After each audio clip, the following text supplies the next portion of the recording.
আসসালামু আলাইকুম ওয়া রাহমাতুল্লাহ। আমাদের এখানে আজকে শনিবার, ঈদের পরের দিন। শুক্রবারে ঈদ হয়েছে না, আজকে হচ্ছে শনিবার। ঈদের পরের দিন আসছি সুমাল ঘুরতে, অনেক দূরে। এই যে আছে এখানে তলহা, নাবিলা, মামা, বাবা, সবাই আছে। মামা, বাবা।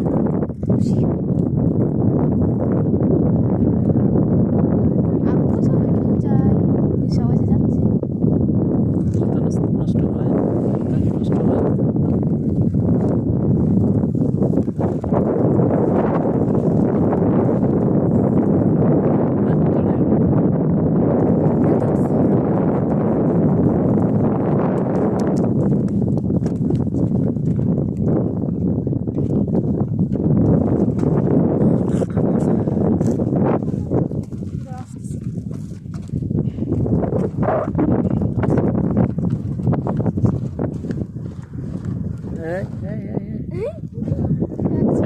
এটা নষ্ট হবে, চাকা নষ্ট হবে। এই যে বাড়ি লাগাইতেছে, ওগুলো গাড়ি নষ্ট হবে না।